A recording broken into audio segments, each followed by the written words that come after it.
Selamat pagi Bapak dan Ibu semuanya. Kembali lagi di Philip Morning Market Call edisi 14 Desember 2021. Sebelumnya untuk pengecekan terakhir apakah suara dan juga layar sudah jelas diterima oleh Bapak dan Ibu? Mohon konfirmasinya.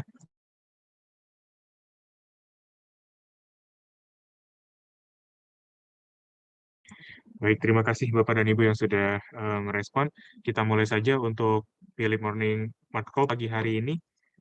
Di antaranya ada rekap pergerakan dari indeks harga saham gabungan dan juga beberapa indeks regional. Di mana IHSG menguat 0,15% di tengah indeks Asia yang bergerak mix di antara Hang Seng dan juga Straits Times yang jadi pemberat dari indeks regional, masing-masing melemah 0,17 dan 0,50%. Sedangkan Nikkei menguat 0,71%. Dari regional Eropa, FTSE dan juga DAX kompak melemah 0,83% dan 0,01%. Sedangkan untuk Wall Street juga terpantau kompak menguat, atau maksud saya melemah, di antaranya Dow Jones yang melemah 0,89%, S&P melemah 0,91%, dan Nasdaq 1,39%. Untuk pembukaan pagi hari ini, indeks di Asia dibuka variatif, menyusul adanya penutupan indeks Wall Street yang melemah cukup dalam ya di perdagangan malam kemarin.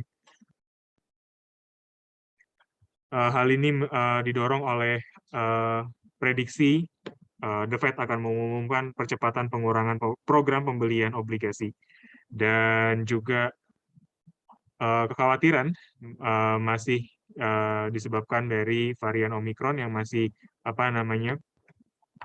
menjadi faktor utama ya pergerakan indeks atau pasar saham di dunia. Kemudian untuk harga komoditas, di antaranya dua harga acuan untuk minyak mentah dunia, yaitu WTI dan juga Brent, masing-masing melemah 0,59 dan 1,01%. Sementara batu bara terpantau masih menguat 1,59% dan mencapai level 160 US dollar per metric ton. Komoditas lainnya yaitu seperti komoditas unggulan Indonesia, CPO melemah 0,17% dan pelemahan juga terjadi di timah 1,77%. Untuk pergerakan indeks harga saham gabungan pagi hari ini ataupun di perdagangan hari ini, kami memproyeksikan lebih cenderung bergerak bearish dengan kecenderungan moderate dan pergerakan support dan resisten di kisaran 6.650 dan 6.680. Agenda FOMC yang dijadwalkan akan diadakan di hari Kamis minggu ini akan menjadi fokus investor dan juga para pelaku pasar di seluruh dunia, menyusul adanya rencana pengurangan pembelian aset negara. Untuk rekapan berita korporasi, kami mencatat diantaranya ada Kino atau Kino Indonesia Tbk yang akan menganggarkan 350 sampai 400 miliar rupiah untuk capital expenditure atau belanja modal di tahun mendatang. Selain itu, ada Temas Tbk yang juga mengumumkan target laba bersih senilai 850 miliar rupiah di tahun ini. Dan yang terakhir ada Bumi Resources Tbk yang menargetkan produksi batu bara mencapai 85 sampai 90 juta ton di tahun mendatang. Untuk rekomendasi pagi hari ini, diantaranya kita bisa mencermati salah satunya yaitu ISSP atau Steel Pipe Industry of Indonesia, di mana secara teknikal ISSP masih bergerak dalam fase bullish dengan pergerakan terakhir. ISSP cenderung membentuk pola bullish full body candle. Didukung oleh stokastik RSI yang bergerak Golden Cross di area jenuh jual, ditambah juga adanya pergerakan volume perdagangan yang cukup signifikan. ISSP kembali bergerak di atas EMA 13 setelah adanya penembusan di bawah level tersebut, dan ini menandakan adanya satu reversal yang potensi untuk dicermati oleh Bapak dan Ibu. Trade buy di 426 atau manfaatkan ketika ada pelemahan untuk mendapatkan posisi yang lebih baik, sedangkan target price pertama di 464 dan target price kedua di 510 atau level resisten yang dimiliki ISSP sebelumnya. Stop loss di 408 jika kita memperhitungkan atau mempertimbangkan adanya risk reward 1:2. Selanjutnya ada IPCM atau Jasa Armada Indonesia Tbk yang dari tren jangka menengahnya sendiri masih bearish, namun adanya rebound setelah harga mencapai area Fibonacci 1,618 ini membuat IPCM layak untuk dicermati untuk trading jangka pendek. Dan untuk pergerakan terakhir, memang IPCM ini cenderung membentuk pola hammer disusul oleh candlestick yang cenderung bullish di perdagangan Senin lalu. Dukungan dari stokastik RSI juga semakin memperkuat adanya rebound dalam jangka pendek ini. Dengan begitu kami bisa sarankan Bapak dan Ibu untuk perhatikan area 304 sebagai entry buy dengan target price pertama di 316 atau area yang mendekati dynamic resistance EMA 24, sedangkan klasik resisten ada di kisaran 324 yang bisa menjadi target price kedua. Stop loss di 296 atau level support terdekat yang dimiliki oleh IPCM. Yang ketiga ada TCPI atau Transco Pacific Tbk. Secara jangka panjang, TCPI masih bergerak di dalam fase bullish-nya dengan signal adanya swing high dan juga swing low yang terus membukukan kenaikan. Sedangkan untuk TCPI dari pergerakan 2 hari terakhir itu cenderung tertahan di area EMA 13. Dengan begitu, kami rasa TCPI masih layak untuk diperhatikan atau dikoleksi bagi Bapak dan Ibu untuk trading jangka menengah ya, atau bisa hold untuk sedikit lebih panjang dengan strategi trade buy di 9.150. Sedangkan untuk target price pertama di 9.475 atau level resistennya TCPI yang dimiliki sebelumnya, dan target price kedua ada di area resisten di 9.900. Stop loss di 8.750 atau area support terdekat yang dimiliki oleh TCPI. Yang terakhir ada ADES atau Akasa Wira International Tbk. ADES dari jangka pendek lebih membentuk formasi bullish ya dengan adanya koreksi kurang lebih sekitar 4 harian kemudian dilanjutkan dengan fase bullish continuation. ADES juga memiliki atau mengulang pergerakan rebound di area 0,618 Fibonacci retracement. Dengan begitu pergerakan terakhir di perdagangan kemarin yang juga sudah mencapai area Fibonacci retracement 0,618, kami rasa ADES bisa diperhatikan untuk buy on weakness. Kalaupun ada pelemahan yang terjadi hari ini, Bapak dan Ibu bisa mulai cicil beli atau spekulatif buy. Mengingat ADES pergerakannya sudah mendekati area EMA 24 atau dynamic resistance yang selalu menjadi penahan dari pergerakan ADES sebelumnya. Trade buy di 2.900 atau bertepatan di kisaran EMA 24 dengan target price pertama di 3.050 dan target price kedua di 3.130 atau level resisten yang dimiliki ADES. Stop loss di 2.800 atau bertepatan dengan area Fibonacci retracement dari jangka menengah ya di 0,618. Selanjutnya, untuk edukasi dalam sepekan, Philips Sekuritas Indonesia akan mengadakan online class dengan judul mudahnya bertransaksi saham dengan fitur Poems ID yang akan membawakan materi fitur Smart Safe, Auto Sweep, dan Smart Plan. Acara ini akan diadakan di hari Selasa 14 Desember 2021 pukul 12 siang sampai 1 siang waktu Indonesia Barat. Selain itu, langkah mudah memilih saham dengan analisis fundamental.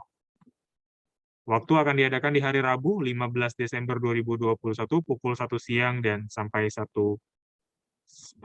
jam 12 siang sampai jam 1 siang waktu Indonesia Barat. Kedua acara ini gratis untuk Bapak dan Ibu nasabah Philips Sekuritas Indonesia dan bisa langsung join via Zoom yang sudah tertera di layar Bapak dan Ibu.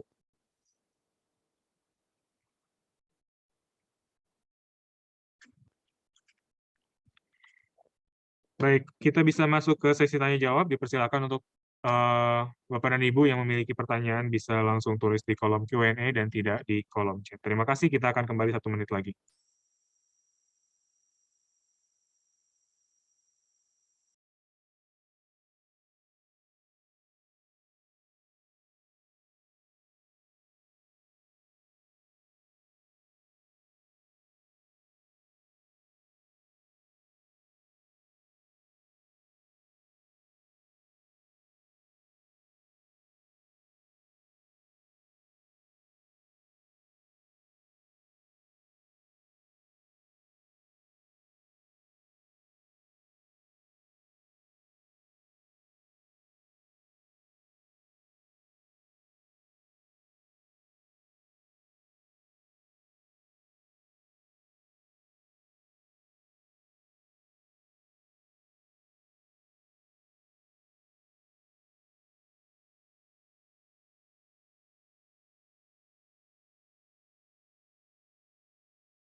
Oke, kita bisa mulai sesi tanya jawab.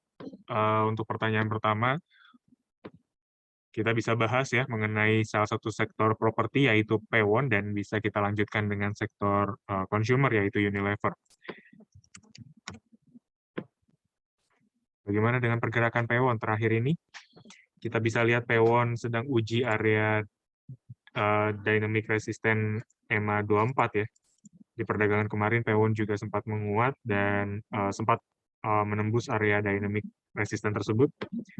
Jadi kami rasa kalaupun ada penembusan lagi di atas EMA 24 di perdagangan hari ini, Pewon kami rasa layak untuk diperhatikan kembali atau mungkin bisa dicicil beli ya. Karena sebenarnya Pewon ini dari jangka yang lebih panjang ya, ini masih terbilang bergerak dalam fase bullish-nya ya, dan masih cukup baik. Namun itu tadi, penentuan pergerakan dari Pewon, yaitu ketika Pewon bisa tembus dari area resisten EMA 24, maka itu akan menjadi signal yang lebih menguatkan ya adanya keberlanjutan dari fase bullish-nya. Jika begitu, Pewon kami bisa berikan rekomendasi untuk target price ada di kisaran 525 atau mendekati area Fibonacci retracement 0,618. Dan kalau Bapak dan Ibu juga masih bisa hold untuk lebih panjang ya, bisa menunggu di area 560 jika melihat formasi chart pattern dari Pewon yang masih cukup baik.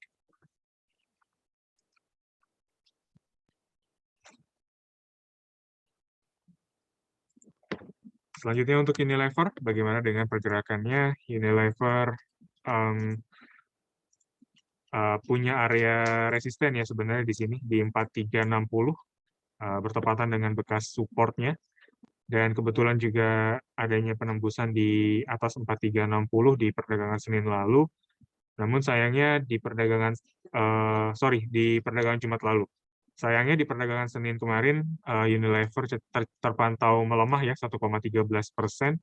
Dan kita belum tahu apakah dynamic resistant EMA 13 menjadi dynamic resistant kuat untuk menahan pergerakan dari Unilever.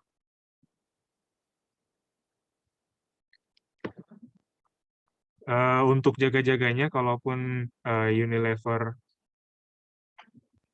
saya lihat kalau misalkan dari teknikalnya, sebenarnya Unilever ini lebih mengarah ke fase bearish-nya ya, keberlanjutan dari bearish jangka panjang.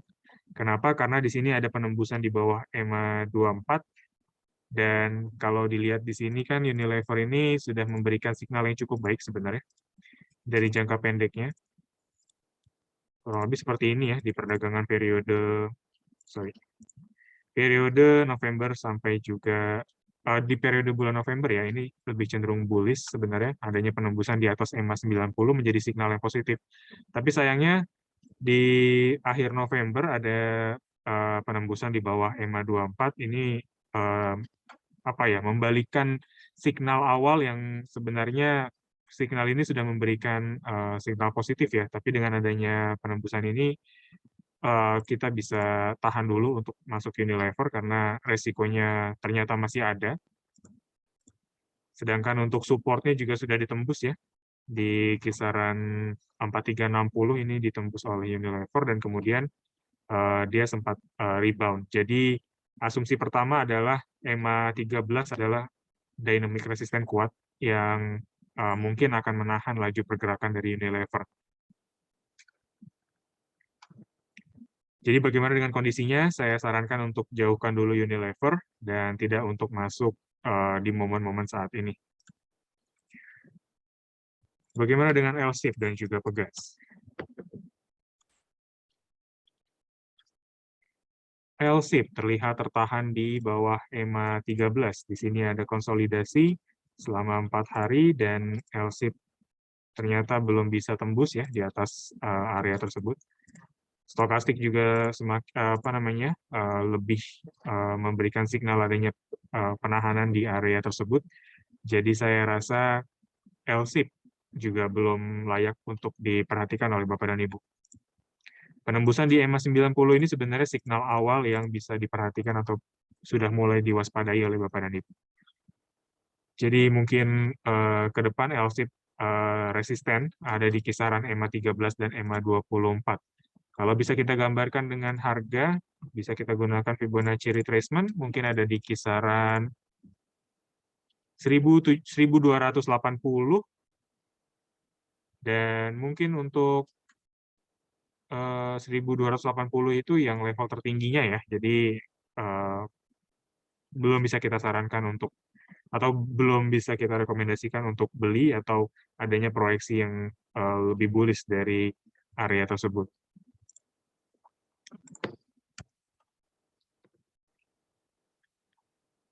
Oke, selanjutnya untuk Pegas. Bagaimana dengan perusahaan gas negara TBK?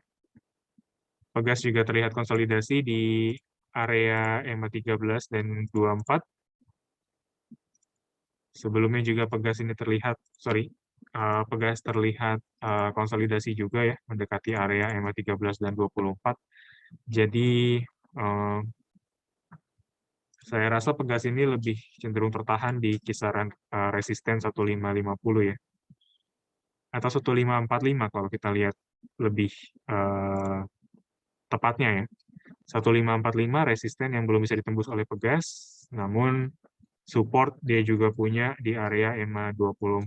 Jadi belum bisa belum bisa menentukan apakah Pegas ini bisa tembus area resisten atau sebaliknya menembus di bawah area support EMA 24. Jadi fase konsolidasi ini saya lebih sarankan untuk berhati-hati dan jangan masuk terlebih dahulu sampai nanti akhirnya ada signal yang memastikan ya apakah Pegas ini bisa layak untuk dibeli atau layak untuk dijauhkan terlebih dahulu.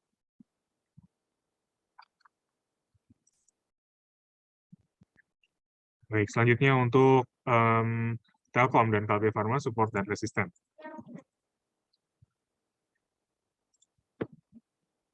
Resisten Telkom kami rasa masih tetap sama ya dari proyeksi yang sebelumnya kita bisa bahas.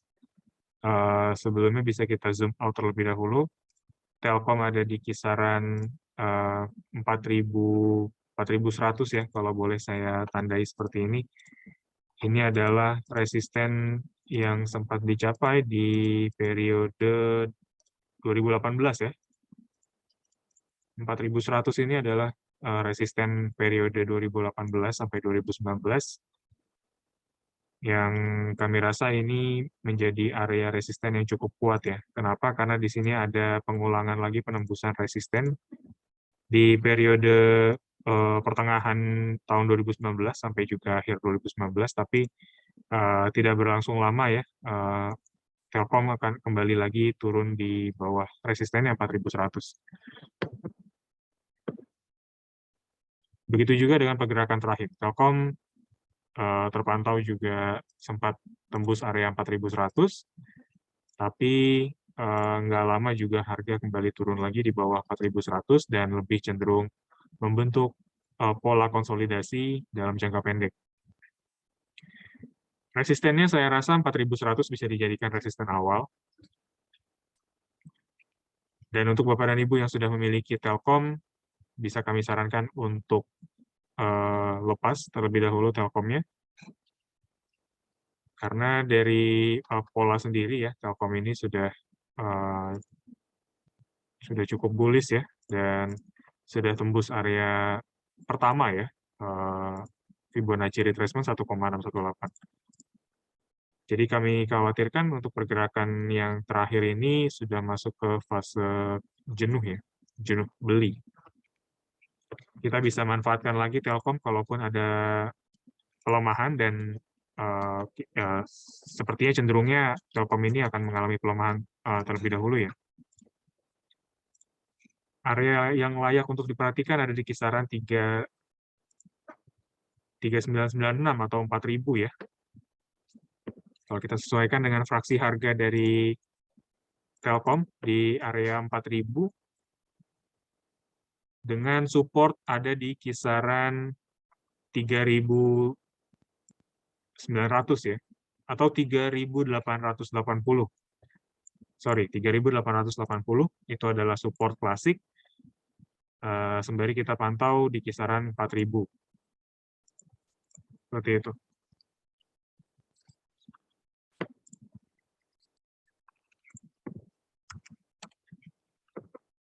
Selanjutnya KLBF ya, tadi untuk support dan resistnya juga Kalbe Pharma. Kalau bisa kita zoom out 1635 itu resisten kuat ya Kalbe. Boleh saya tandai di sini. Di periode Maret 2021 itu adalah resisten Kalbe Pharma di 1635. Kemudian ada pengulangan kembali atau pengujian kembali level resisten, tapi nggak lama Kalbe kembali turun di bawahnya. Untuk pergerakan terakhir, KLBF konsolidasi di kisaran resisten dan juga dynamic support EMA24 maksud saya. Dengan begitu konsolidasi ini belum bisa dijadikan signal untuk buy ya, karena baiknya memang fase ini dijauhkan dulu atau diperhatikan. Selagi melihat adanya konfirmasi yang lebih terlihat ya untuk penentuan apakah layak untuk beli ataupun layak untuk dijauhkan. Resistennya seperti itu di kisaran 1635, bagaimana dengan supportnya? Kita bisa tarik support terdekat ada di kisaran 1555. Kalau bisa kita zoom out lagi, sebenarnya klasik support KLBF bisa kita tunggu di kisaran 1495 ya. Sorry. 1495 itu adalah level support klasiknya. Bagaimana dengan dynamic support dari Fibonacci retracement? Ternyata Fibonacci retracement juga di kisaran 1495 itu membentuk Fibonacci retracement area 0,5 ya atau rasio 0,5. Jadi mungkin dua indikasi tersebut bisa semakin memperkuat ya 1495 itu menjadi klasik dan juga dynamic support untuk KLBF.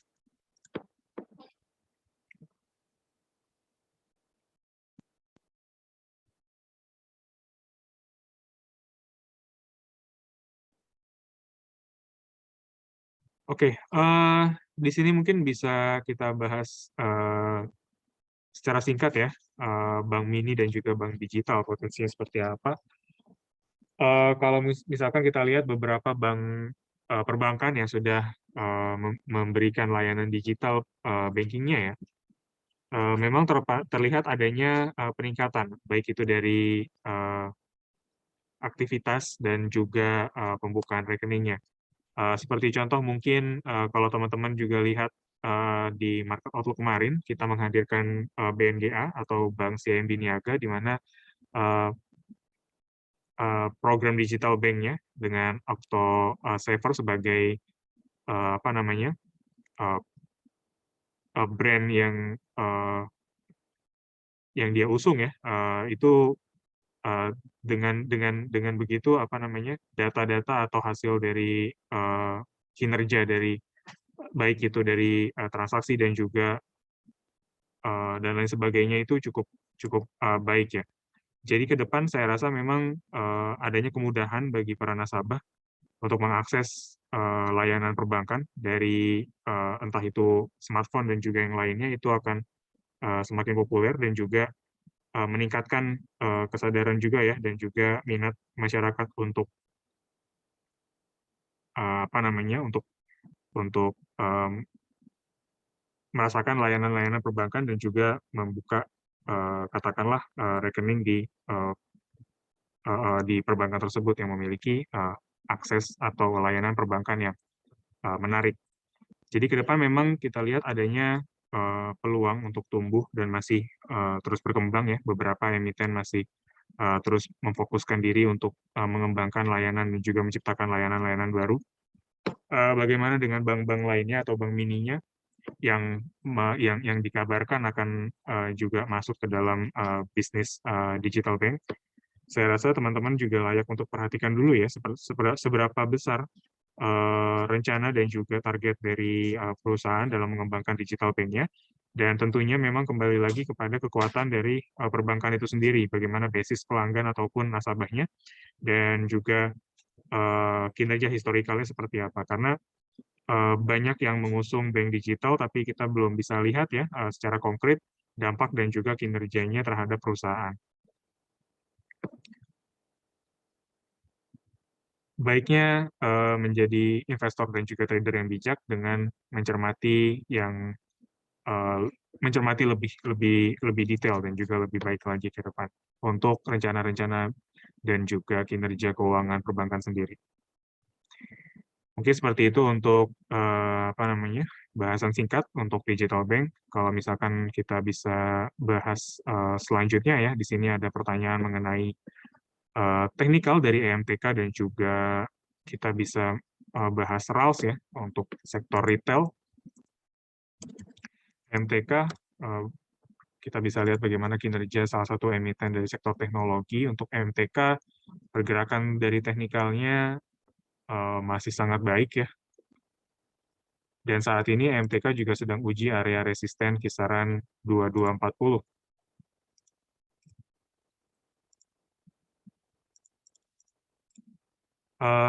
Pengujian area resisten 2240 ini sebenarnya kita perlu waspadai ya kalau Bapak dan Ibu dan teman-teman semua juga sudah memiliki EMTK di perdagangan sebelumnya. Baiknya untuk taking profit terlebih dahulu. Stokastik juga sudah kurang begitu menarik kalau kita bisa lihat di sini pergerakannya sudah mendekati area atau mungkin sudah bergerak di area overbought. Dan memang layaknya untuk dilepas terlebih dahulu ya. Kalau teman-teman belum memiliki saham MTK, saya sarankan untuk tidak masuk di hari ini atau di momen perdagangan saat ini. Baiknya untuk tunggu adanya koreksi ya yang terjadi di EMTK. Support klasik dia ada di kisaran 2100. Dan kalau dari dynamic support ya, dari EMA 24 ataupun dari retracement maksud saya, itu bisa kita cermati juga area kisaran paling rendahnya yaitu di kisaran 1985. Tapi ini bisa jadi ini adalah area support ya. Dan cukup panjang juga sebenarnya kalau kita tunggu area 1985. Jadi bisa ditunggu dulu di kisaran 2100 untuk kembali cicil beli, dan kalaupun ada satu rebound pergerakan dari EMTK ke depan, saya rasa bisa kembali cicil beli lagi untuk Bapak dan Ibu.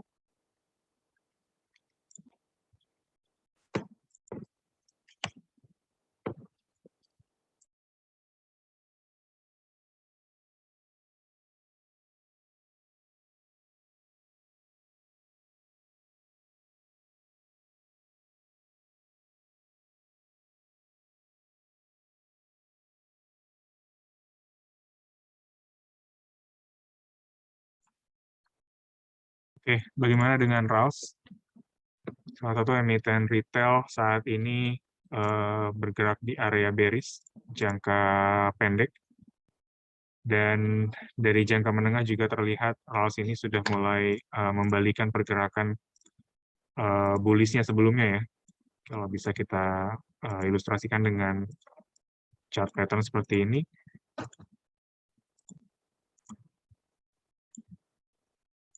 Ya, jadi kurang lebih seperti ini ya. Oke, ada beberapa hal yang perlu diperhatikan. Swing highs yang dimiliki oleh RALS ini lebih rendah dari swing high sebelumnya. Ini cukup diwaspadai ya, perlu diwaspadai oleh teman-teman semua atau Bapak dan Ibu. Dan yang kedua, RALS ini sudah tembus area support-nya, sehingga adanya potensi pembentukan swing low yang lebih rendah dari titik yang sebelumnya. Adanya penembusan di bawah EMA 90 juga sekaligus menjadi signal yang memperkuat adanya bearish reversal di Ramayana Lestari Sentosa Tbk. Bagaimana selanjutnya pergerakannya? Saya rasa RALS kurang lebih juga akan tertahan di bawah EMA 90 ya. Karena sudah ada penembusan di bawah level tersebut, jadi EMA 90 bisa dikatakan menjadi dynamic resistance yang akan menahan pergerakan dari RALS ke depan.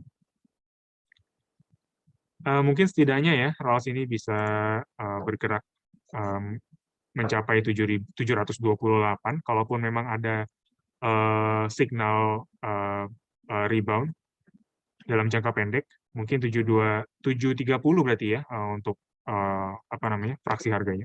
730 itu adalah area yang paling tinggi yang bisa kami sarankan untuk target price-nya. Tapi untuk keputusan saat ini atau saran, saya rasa baiknya tidak untuk masuk ya di RALS ini, karena 3 hari juga RALS dari candle-nya ini lebih apa namanya, membentuk pola doji, sehingga kewaspadaan itu atau signal yang masih belum confirm itu juga tidak bisa kita sarankan untuk beli ya. Seperti itu kurang lebih. Dan bagaimana dengan supportnya? Tentu support dari RALS itu ada di kisaran 680 ya. Itu support terdekatnya. Kalau dari dynamic support dari retracement, tentu ini cukup jauh, ada di kisaran 640. Tapi dengan pola seperti ini, saya rasa RALS potensi untuk mendekati area 660. Entah itu nanti RALS akan rebound terlebih dahulu, kalaupun memang ada signal rebound, paling-paling ya tadi kita bisa sarankan mungkin di 730 itu adalah area yang paling tinggi, kemudian RALS akan kembali bergerak di fase bearish-nya ya. Kalau kita lihat itu adalah signal awal yang bisa kita tangkap, dan kita bisa ilustrasikan dengan panah yang ada di sebelah kanan ini ya. Ini adalah pergerakan yang potensi akan dibentuk oleh RALS ke depannya. Baik.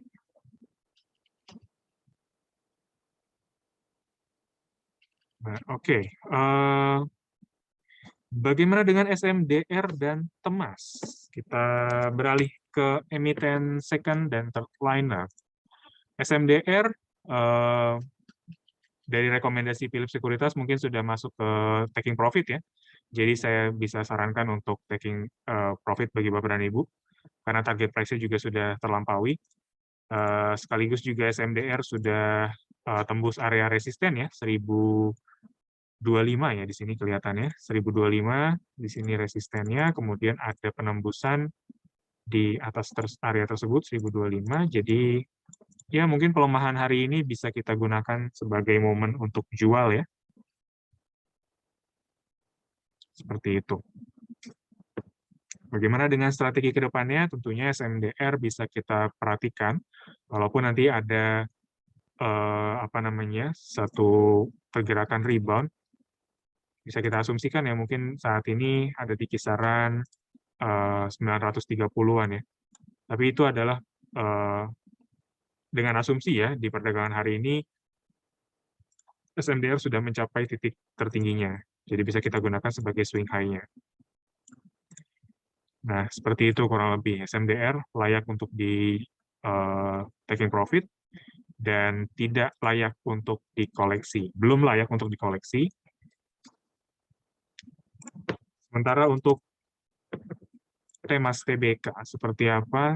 Temas mungkin dari teknikal agak apa ya, cukup signifikan sekali ya pergerakannya. Jadi adanya momen untuk jual, saya bisa sarankan untuk jual bagi Bapak dan Ibu. Yang kalau sudah merasa kayak potensial gainnya sudah cukup besar, saya rasa bisa dijual perlahan atau mungkin bisa dicicil ya beberapa jumlah lembar dari Temas ini untuk dijual, dan selebihnya bisa ditahan terlebih dahulu sambil kita melihat adanya keberlanjutan dari bullish-nya. Tapi Temas ini yang jelas tidak ada area resisten, jadi kita nggak ada patokannya. Sementara resisten pertama itu sebenarnya ada di kisaran area Fibonacci retracement 1,618. Ada di kisaran 1220 ya. Ini juga udah ditembus oleh Temas. Jadi ya mungkin pergerakan selanjutnya kita perlu lihat dulu adanya koreksi, sehingga nanti bisa menjadi acuan untuk swing low-nya, untuk tarik area Fibonacci retracement, dan nanti bisa kita tentukan lagi ya resisten-resisten yang dibentuk oleh Fibonacci retracement-nya. Kurang lebih seperti itu. Support klasik di sini ada, bisa kita lihat support klasiknya dari kisaran 1075, atau bisa kita jadikan acuan itu adalah area bekas resisten ya. yang ditembus oleh Temas 1075 ya, kurang lebih.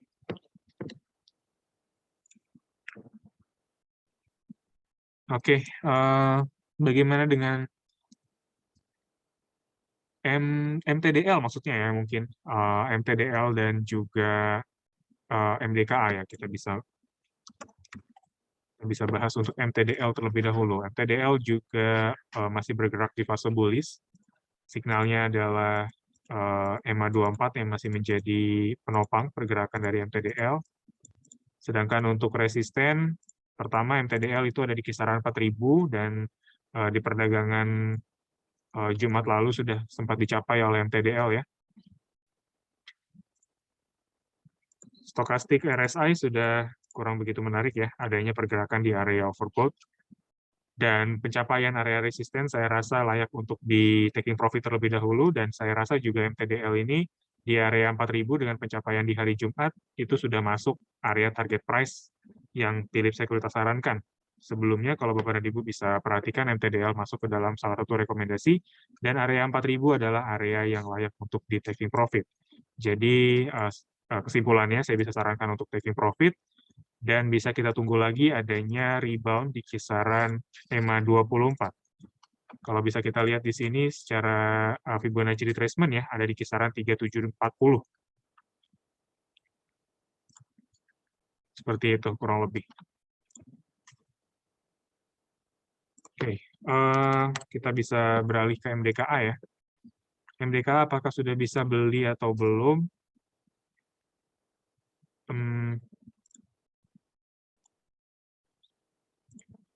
Baiknya mungkin bisa ditunggu dulu ya sampai area kisaran 3.600 ya. Itu bertepatan dengan exponential moving average 24 hari.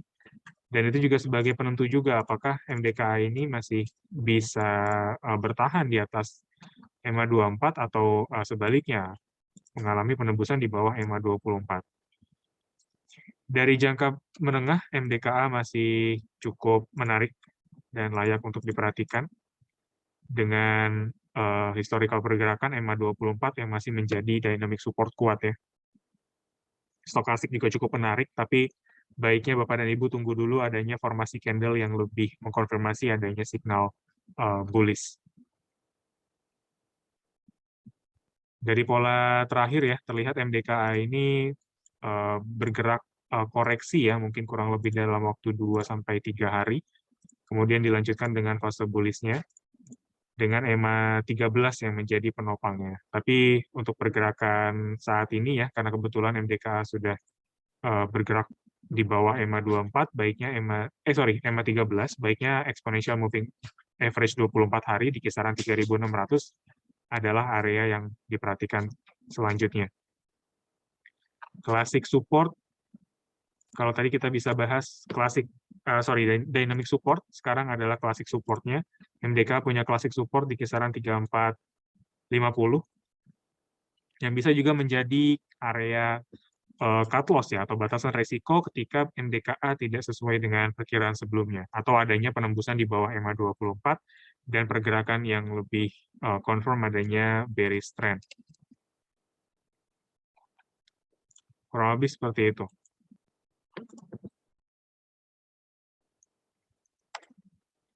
Bagaimana dengan ASA? Bisa masuk atau tidak untuk perdagangan hari ini? ASA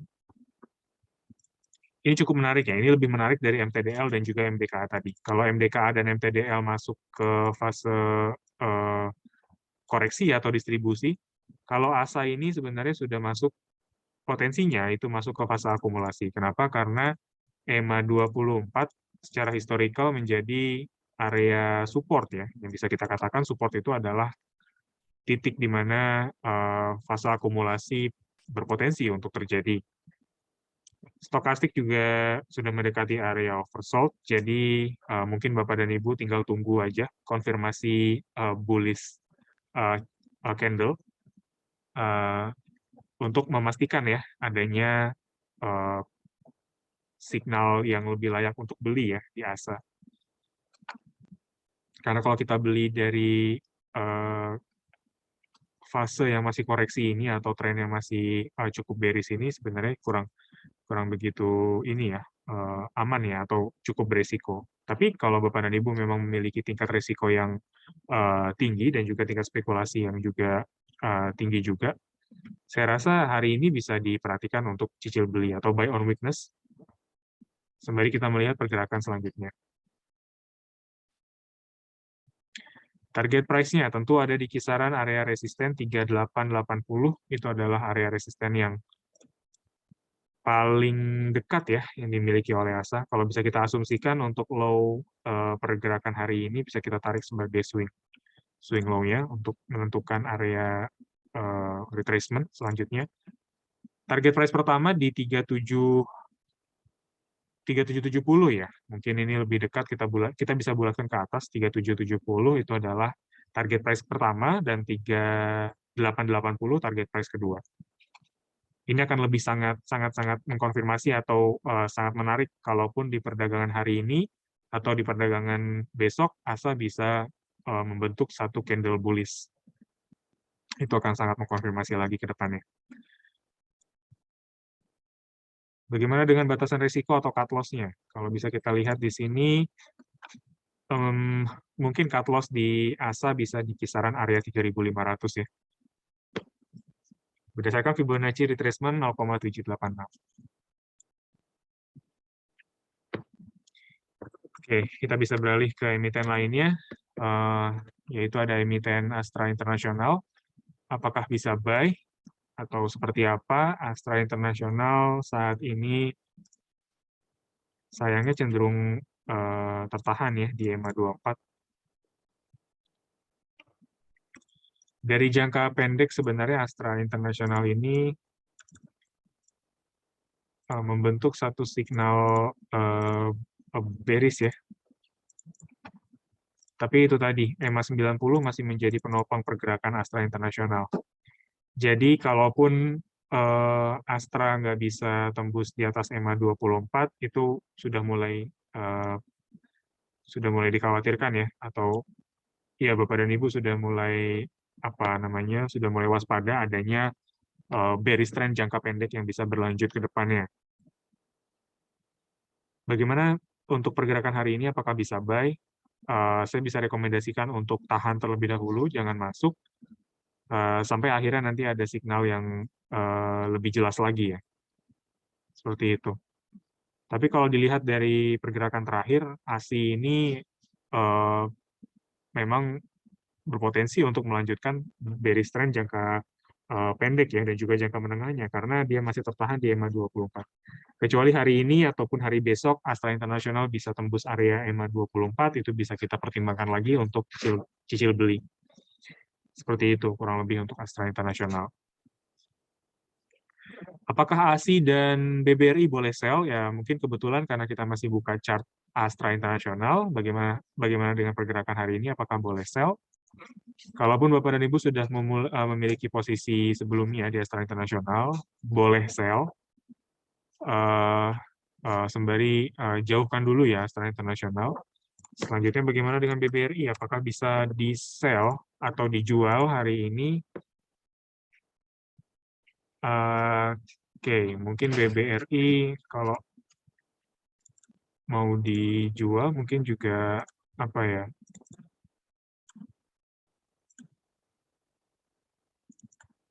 Oke, mungkin seperti ini ya. Chart pattern dari BBRI cenderung bergerak di fase bearish dengan adanya signal Oke, seperti ini ya, swing high yang lebih rendah yang terus membentuk pola seperti ini ya. Kalau bisa saya gambarkan, ini adalah pola bearish trend sebenarnya. Jadi BBRI ini memang lebih mengarah ke bearish trend jangka menengah ya. Seperti itu. Bagaimana dengan pergerakan hari ini? Apakah bisa di-sell? Saya rasa memang layaknya untuk dijauhkan dulu ya. Untuk batasi dulu resikonya karena BBRI potensi selanjutnya masih akan bergerak di fase bearish-nya. Support BBRI ada di kisaran 4060.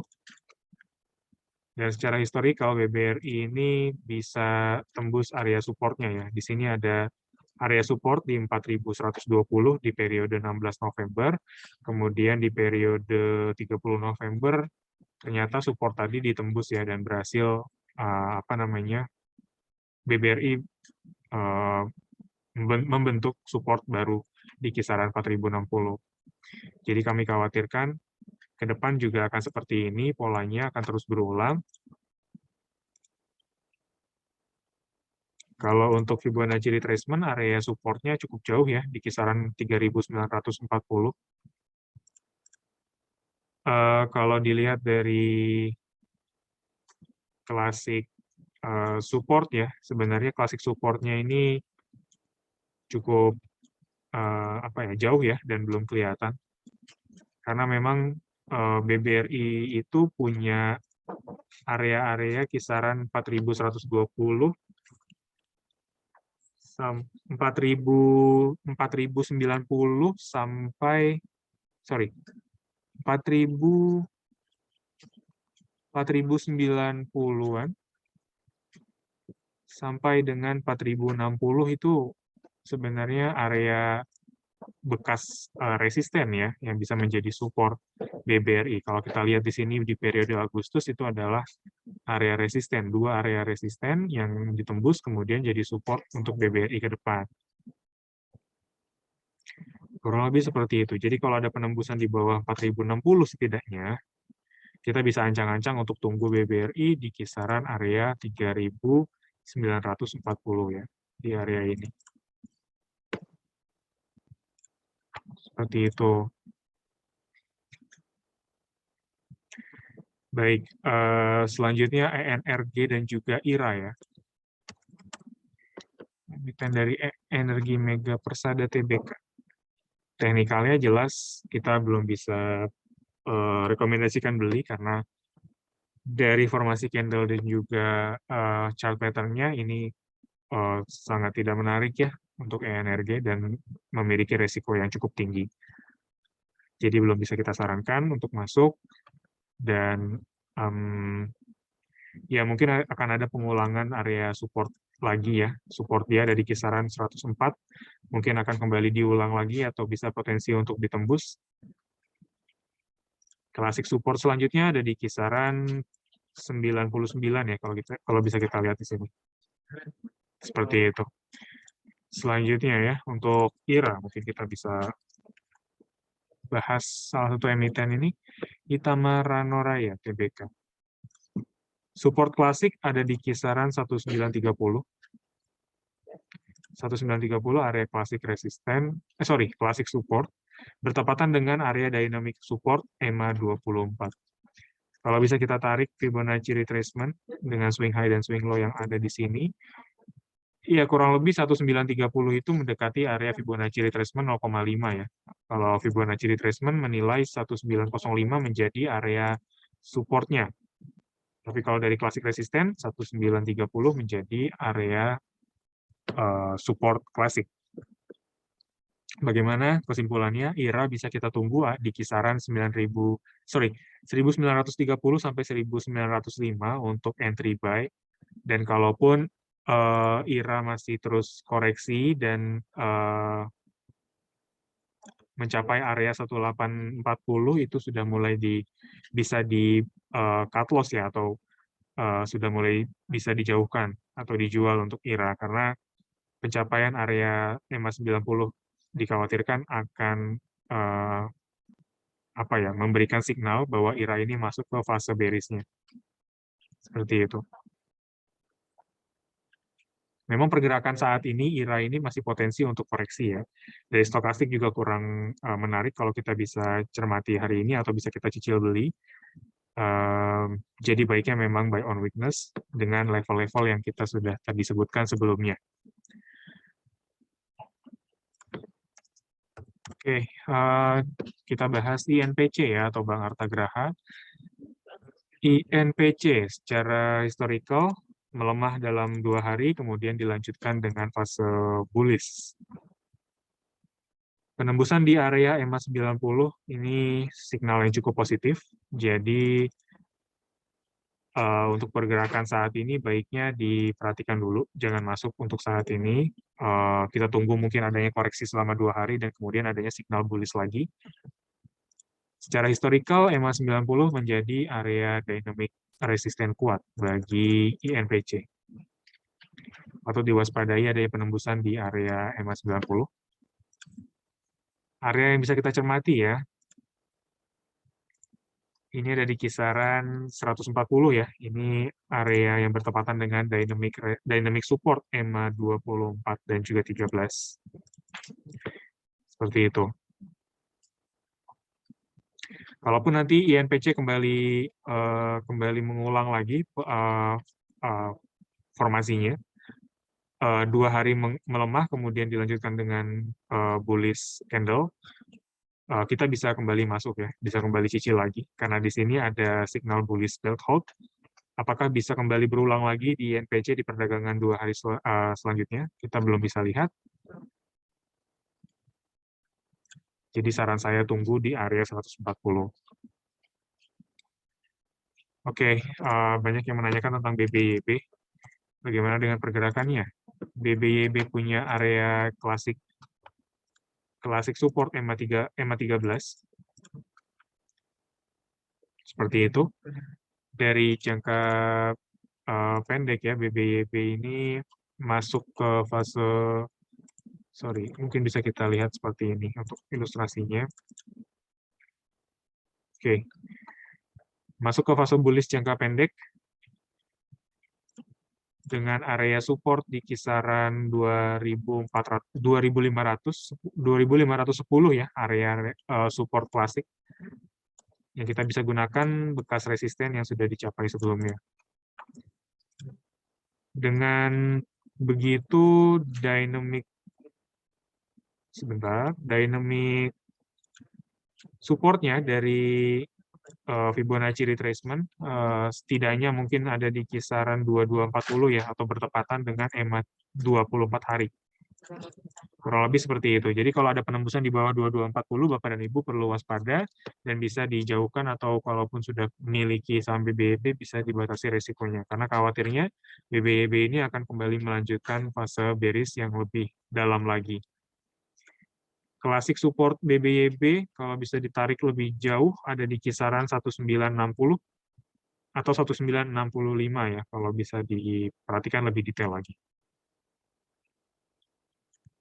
Seperti itu ya, saran saya bisa tunggu di area 2240, atau mungkin bisa kita cermati kalaupun ada bullish candle sekitaran area 2375 itu, atau 2380 ya, kalau ada bullish candle yang signalnya adanya reversal, ditambah stokastik juga sudah mensignalkan adanya signal beli, saya rasa itu bisa juga untuk dikoleksi atau dicermati. Seperti itu. Selanjutnya, bagaimana dengan kita ambil salah satunya, yaitu BRIS dan juga SMGR.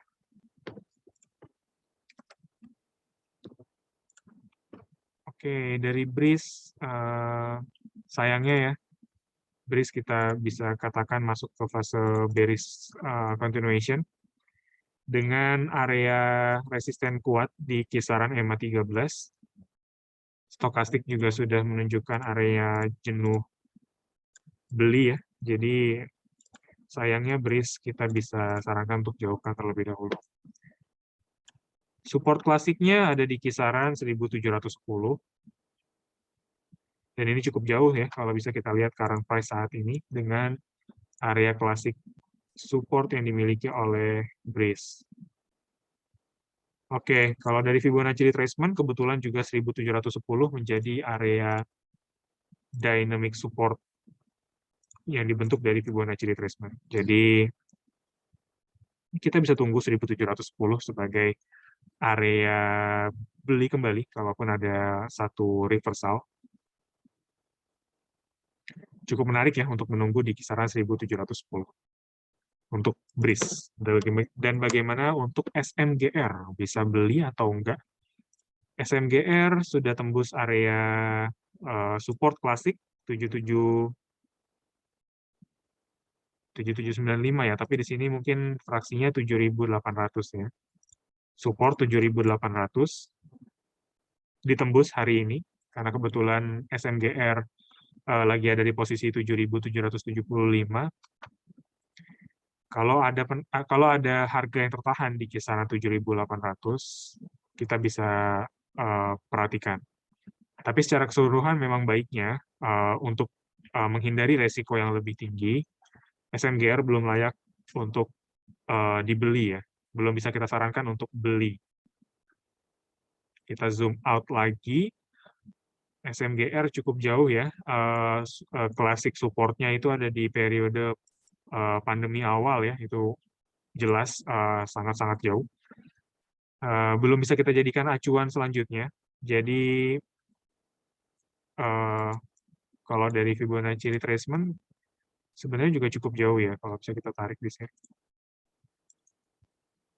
Ya, ini cukup jauh. Baiknya jauhkan dulu karena baik itu klasik dan juga dynamic support ini sama-sama jauh. Jadi bahaya kalau kita mulai masuk ke SMGR atau beli hari ini. Potensial downside-nya sangat-sangat besar ya di SMGR. Jadi jangan dulu masuk ya. Sangat-sangat berbahaya.